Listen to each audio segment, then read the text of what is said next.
BFM Business, Good Morning Business, l'interview. Et à 8h19, c'est Stéphane Boujna, le directeur général et le président du directoire d'Euronext. Bonjour. Bonjour. Merci d'être avec nous ce matin. Jour troublé pour les marchés. Dans une heure, même pas, dans 40 minutes, la Bourse de Paris va ouvrir à nouveau sur une forte baisse de 1 à 3%. À nouveau sur un plus bas depuis plusieurs mois.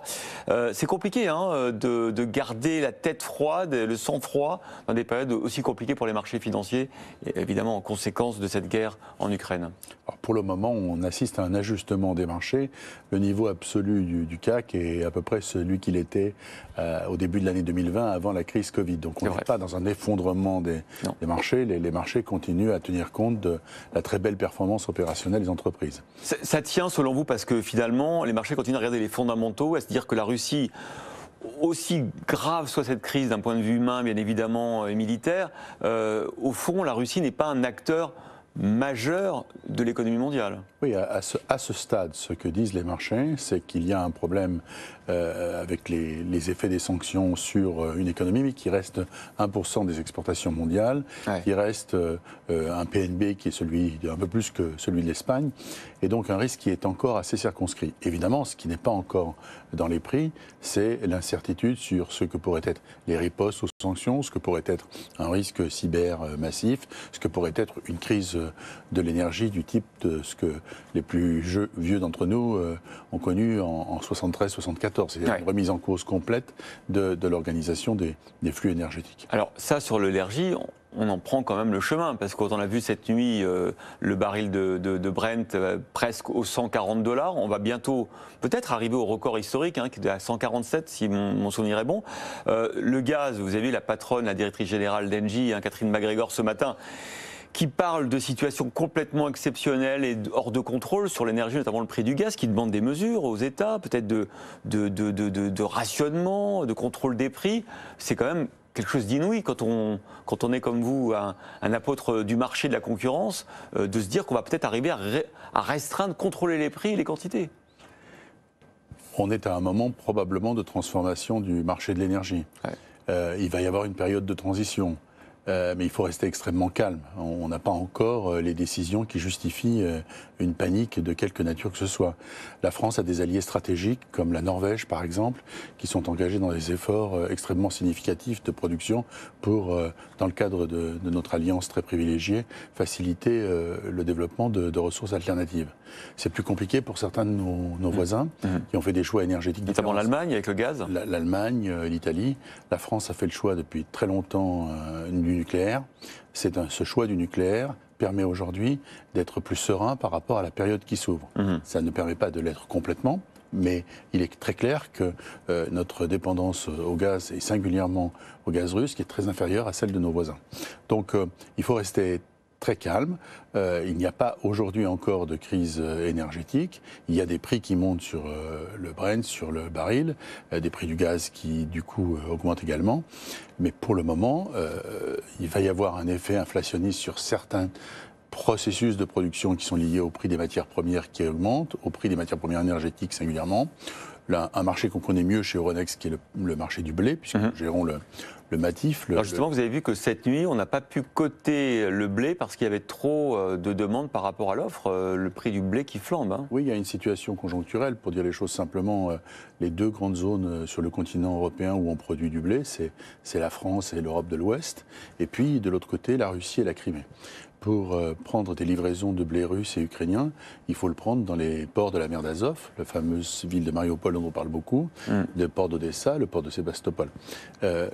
Les bateaux n'entrent plus en mer du Nord pour prendre ces livraisons. Il y a donc une raréfaction qui normalement a vocation à être temporaire, en tout cas pendant la durée du conflit, des prises de livraison dans cette zone. C'est pour ça que le prix de la tonne de blé est passé, pour faire simple, de 170, 180 euros la tonne à plus de 400 dans certaines séances récemment.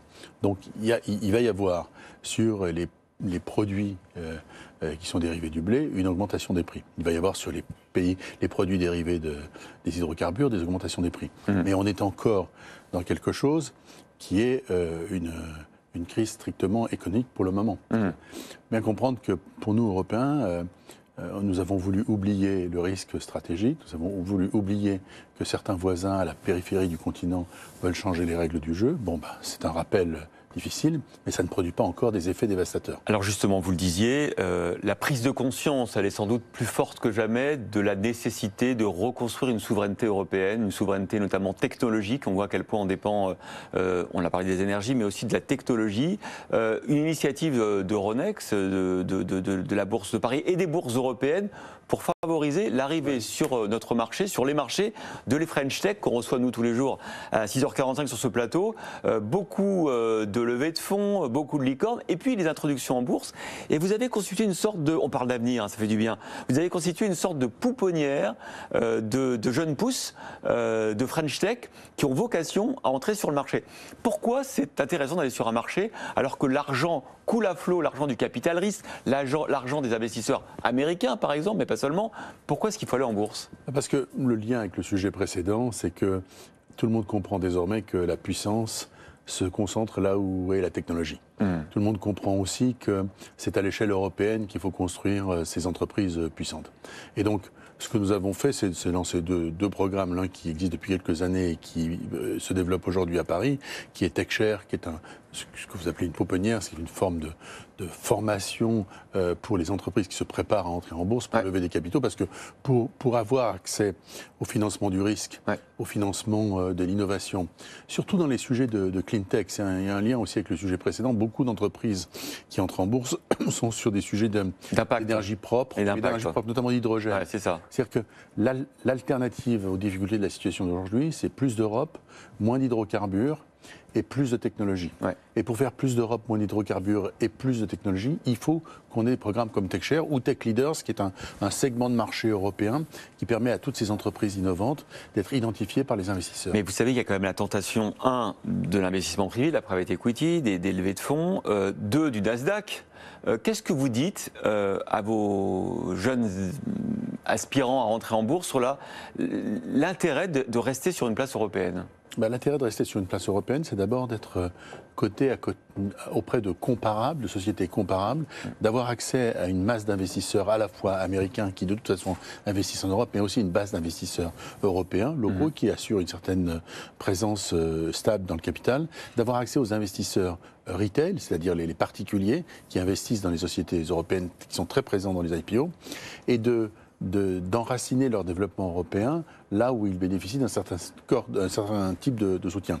J'ai parlé de l'hydrogène parce que c'est vraiment, pour moi, le type même des entreprises, ou comme les clean tech d'ailleurs, ou les entreprises de renouvelables, qui vont à l'échelle européenne, qui est le seul échelon pertinent, dans un cadre de financement du risque et d'innovation, la technologie, permettent de construire des lieux de puissance demain. Avec 121 startups européennes, dont 40 françaises dans votre promotion. Absolument.